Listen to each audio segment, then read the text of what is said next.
जय श्री राम दोस्तों। कल आप लोगों के साथ मिलकर हमने एक संकल्प लिया था कि अगले 30 दिनों तक हम डेली सुंदरकांड के 2 दोहे पढ़ेंगे, उसकी चौपाइयाँ पढ़ेंगे और उसका मतलब, उसका अर्थ समझेंगे। जैसा कि हमने कल 2 दोहे कंप्लीट कर लिए थे, आज उससे आगे बढ़ेंगे और जानेंगे जब मैनाक पर्वत और माँ सुरसा से बचकर हनुमान जी राम काज के लिए आगे बढ़ते हैं तो लंका तक उनकी जो ये यात्रा होती है समुद्र पार करने की, वो कैसी होती है। आशा है आप सभी इस चैलेंज में डेली पार्टिसिपेट कर रहे हैं और तैयार हैं इस चैलेंज के लिए। तो चलिए शुरू करते हैं। जय श्री राम। राम काज सब करिहो तुम बल बुद्धि निधान, आशीष दे गई सो हरसि चले हनुमान, सियावर राम जय जय राम। निश्चर एक सिंधु महु रही, करी माया नभ के खग गए, जीव जंतु जे गगन उड़ाही, जल बिलोक तिनके परिछाई। गहे छाक सक सोन उड़ाई, एही विधि सदा गगन चर खाई, सोई छल हनुमान कह कीन्हा, तासु कपटु कपि तुरतहि चीन्हा। ताहि मारि मारुत सुत बीरा, बारिधि पार गयो मति धीरा, तहाँ जाय देखी बन शोभा, गुंजत चंचरीक मधुलोभा। नाना तरु फल फूल सुहाए, खग मृग बंद देख मन भाए, सैल विशाल देखी एक आगे, तापर धाई चढ़ो भय त्यागे।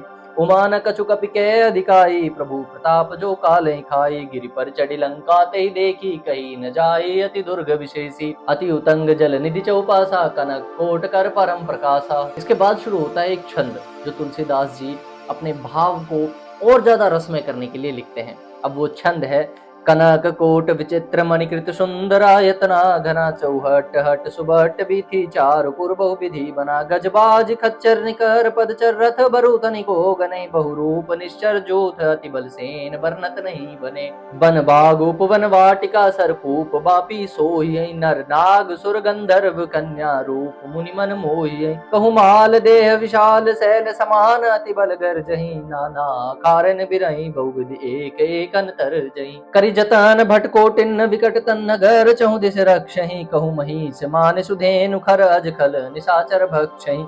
एहि लागी तुलसीदास इनकी कथा कछु एक है कही, रघुबीर सर तीरथ शरीर त्यागी, गत पहिये सही। सियावर राम जय जय राम। दोहा। पुर रखवारे देख बहु कपि मन कीन विचार, अति लघु रूप धरो निसी, नगर करो पैसार। सियावर राम जय जय राम। मसक समान रूप कपि धरी, लंकै चले सुमिर नर हरि, नाम लंकिनी एक निश्चरी, सो कह चले सि मोहि निंदरी। जाने नहीं मरम सठ मोरा, मोर आहार जहाँ लगी चोरा, मुटिका एक महाकपि हानि, रुधिर मद्धरनी डन मानी। पुनि संभार उठी सो लंका, जो रिपानी कर विनय शंका। जब राव नहीं ब्रह्मवर दीना, चलत बिरंच कहाँ मोहि चीन्हा, विकल हो सिते कपि के मारे, तब जाने सुनिश्चर संगारे। तात मोर अति पुण्य बहुता, देखे उनयन राम कर दूता। दोहा। तात स्वर्ग अपवर्ग सुख, धरी तुला एक अंग, तुलनता ही सकल मिली, जो सुख लब सतसंग। सियावर राम जय जय राम।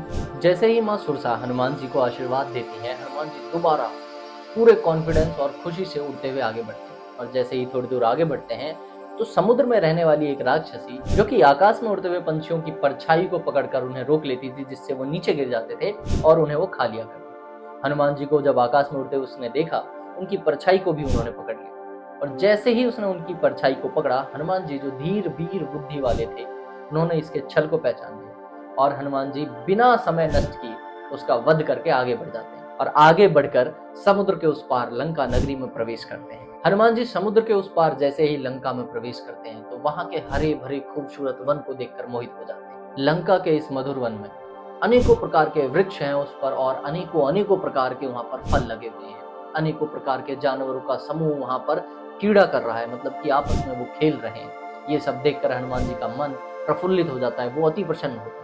और ये सब देखते हुए उन्हें पास में एक पहाड़ की चोटी दिखाई देते हैं और वो झट से कूदकर उस पहाड़ की चोटी पर पहुंच जाते हैं। उस पहाड़ की चोटी पर पहुंचकर जब वो लंका के परकोटे देखते हैं तो वो चारों साइड से प्रकाशमय हो रहे होते हैं। परकोटे से बंधा हुआ और समुद्र से घिरा हुआ ये लंका नगरी, सोने की लंका, रावण की लंका, एक अलग ही प्रकार का प्रकाशमय लंका दिखाई देता है। हनुमान जी से देखकर खुश भी होते हैं, अचंभित भी होते हैं। इतना बड़ा पापी और इतनी सुंदर लंका, इसकी कैसे हो सकती है। गोस्वामी तुलसीदास जी लिखते हैं कि विचित्र मणियों से जुड़ा हुआ सोने का परकोटा है, उसके अंदर बहुत से सुंदर सुंदर घर हैं, चौराहे, बाजार, समुद्र मार्ग और गलियां हैं।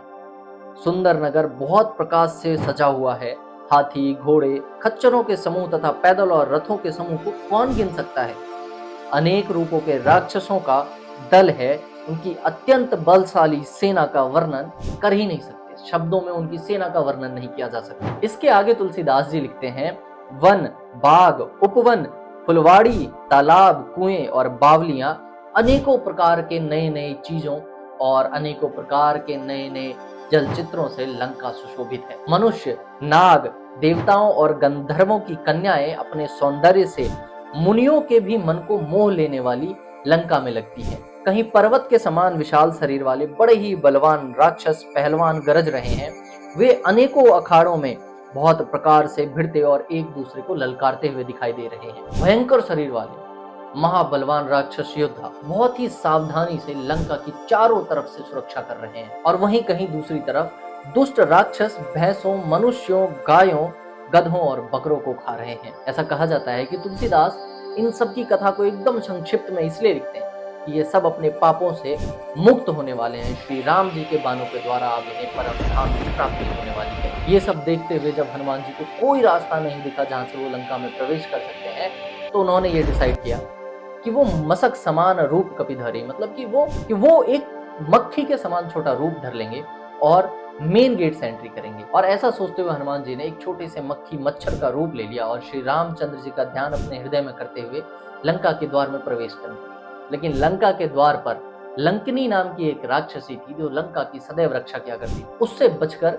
कोई भी लंका में प्रवेश नहीं कर सकता था, और वो अभी ऐसे उसने हनुमान जी को रोका कि तू मेरा निरादर करके मुझसे बिना पूछे मेरी ही लंका में प्रवेश करने जा रहा है। कौन है तू हे वानर, कौन है तू जो इस प्रकार चोरों की भांति लंका में घुसना चाहता है? लंकिनी ने जैसे ही ये सब बोला, हनुमान जी ने पलक झपकते ही लंकिनी से भी डबल स्वरूप धारण और एक मुष्टि का प्रहार, मतलब कि एक घूसा लंकिनी के मुंह पे मारा। और जैसे ही हनुमान जी का घूसा लंकिनी के मुंह पे पड़ता है, लंकिनी खून की उल्टी करने लग जाती है और त्राहिमाम करते हुए हाथ जोड़कर हनुमान जी के सामने बैठ जाती है। हे प्रभु, मैं आपको पहचान गई, मुझे याद आ गया, अब लंका का सर्वनाश होने वाला है। ब्रह्मा जी ने जब मुझे इस लंका नगरी की सुरक्षा का भार सौंपा था, तब मैंने उनसे अपनी लंका में सुरक्षा देने की अवधि पूछी और उन्होंने मुझे बताया था कि जिस दिन एक कपि के प्रहार से तू विचलित हो जाए, समझ लेना कि अब लंका सहित राक्षसों का नाश निकट आ गया है। मैं समझ गई हूँ आप श्री राम के दूत हैं। मेरे तो भाग्य ही खुल गए कि श्री राम के दूत के साक्षात दर्शन आज मुझे हुए। अब मुझे आज्ञा दीजिए, मैं ब्रह्मलोक को प्रस्थान करती हूँ और आप निसंकोच लंका में प्रवेश करिए और अपना काम करके श्री राम के नाम का गुणगान कीजिए। बोलिए जय श्री राम, जय श्री राम। दोस्तों, आज के हमारे दो दोहे भी यहाँ पर कंप्लीट होते हैं। कल इसी समय फिर मिलेंगे। अगर अभी तक आपने चैनल के सब्सक्राइब बटन और बेल आइकन को नहीं दबाया तो अभी दबा लें, ताकि आपसे ये चैलेंज मिस ना हो जाए और श्री राम कथा और सुंदर कांड के पाठ का जो हर्ष है, जो खुशी है, वो आप मिस ना करें। मिलते हैं कल सुबह। जय श्री राम।